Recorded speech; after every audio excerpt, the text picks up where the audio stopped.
Hey everyone, it's Latoya. Welcome to a new episode of Pieces of Lily. Today I wanted to talk about sibling struggles as it relates to autism. This is the first full week back to school since Christmas break. This is Friday, and this has been a really rough week, guys. It's been rough, more than I anticipated, and so I wanted to talk about that a little bit. Typically when there are breaks like this, it's hard because, for example, the girls haven't had homework in a few weeks.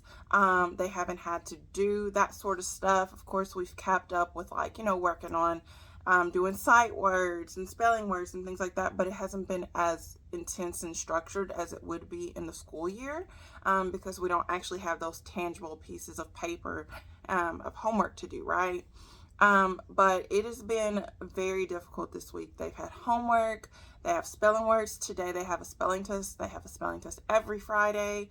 And getting back in that routine has been really tough for Aaliyah. So much so that I'm certain that she will not do well on the spelling test today. She is ill prepared for it. And so let's talk about why that is. So obviously she has not been in her routine. So this week, all of a sudden on Monday, we're like, oh, here's your homework.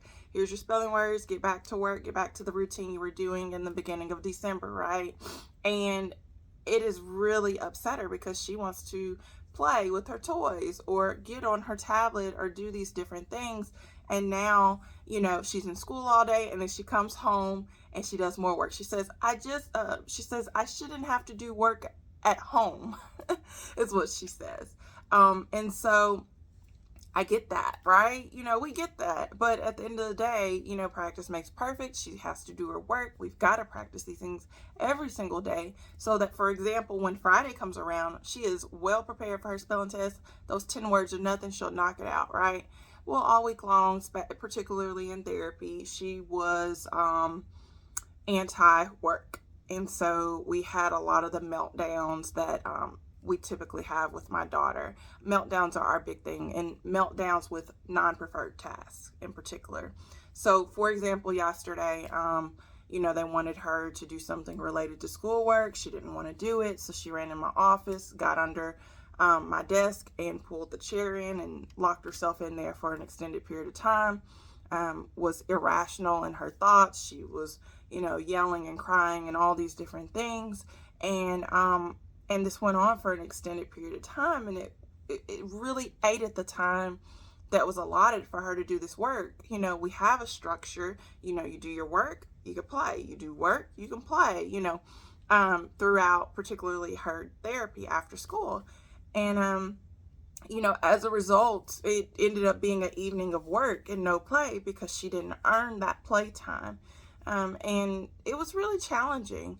And so that's what kind of brings up the topic of today, which is, autism and how it relates to siblings who are neurotypical, as some people would call it, children who aren't on the spectrum, how it relates to them. So obviously, my daughters are twins. They're in the same classroom this year. They have the same homework, same teacher, the whole nine.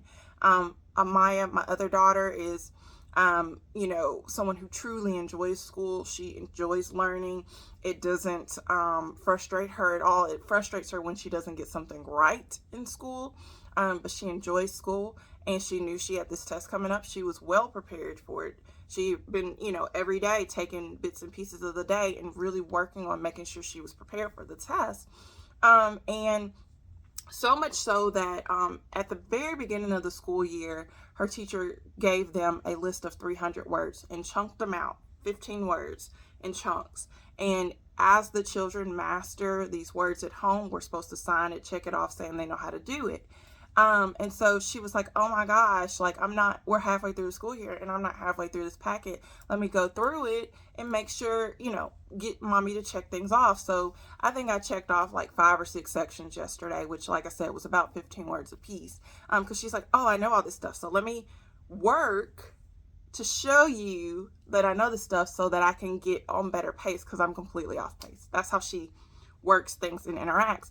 So she was really frustrated when Aaliyah was supposed to be working on a program called iReady on her laptop for school, and Amaya was working on getting these things checked off, and Aaliyah kept disrupting her, and talking about things that are off topic, which is one of the key things about Aaliyah's autism, is that we may be talking about one thing and then she starts talking about something else. So for example, let's say we're talking about the weather, and then she's like, oh, well, look at Uni and how great she is. And it's like, well, we were just talking about the weather and that it's supposed to potentially snow today, and now you're talking about Uni. So things like that. So in particular with that situation, Amaya really wanted to work on those words, and Aaliyah wanted to talk to her about their upcoming birthday, because with their birthday, typically I like to have a party. This year we're not, because the school rules are that if you invite, say, one kid, you've got to invite all, or let's say you invite the girls, well, you got to invite the boys too.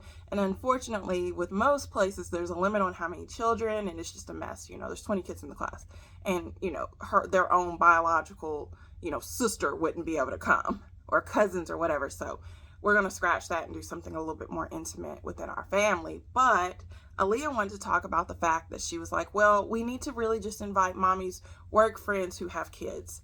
And Amaya's like, this has nothing to do with the fact that I'm trying to do these spelling words and you're supposed to be on night ready. So there was some extreme frustration. It was one of the first real times that, like, Amaya, my other daughter, really became frustrated with her sister. Usually she's super kind, super sweet, super understanding, very gentle with her sister. But it was one of the first times that she's like, look, like, I got something I'm supposed to be doing. You got something you're supposed to be doing. Like, get out of my face with this. That's really how it was. And so that hurt Aaliyah's feelings, because she's like, no, I really want you to know that, like, if we want to do something for our birthday, we're probably going to have to think of people outside of school. And we really need to plan this. She really wanted to plan their party. And Amaya's like, no, we need to plan for school tomorrow. And so it really was kind of like, heartbreaking in a way to see, because there was that disconnect between them, and it's kind of one of the first times that I've seen that disconnect between them. But it is an example of how the mind of a child on the spectrum may differ a little bit from someone else. And it was a great opportunity for us to teach and show that, hey guys, like, we both need to respect each other's opinion, each other's thoughts, and maybe adjust the way we're interacting right now. So we were able to do that.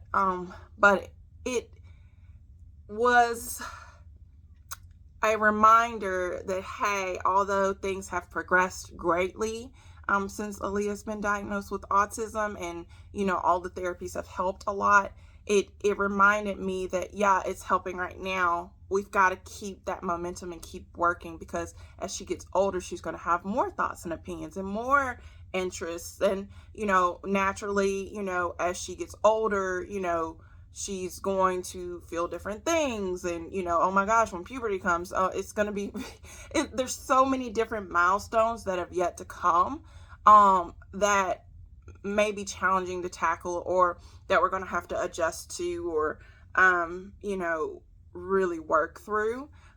So it was a good opportunity to remind me that, hey, like, yeah, things are, they're pretty good right now, but, it's not going to be like this forever. There's going to always be something.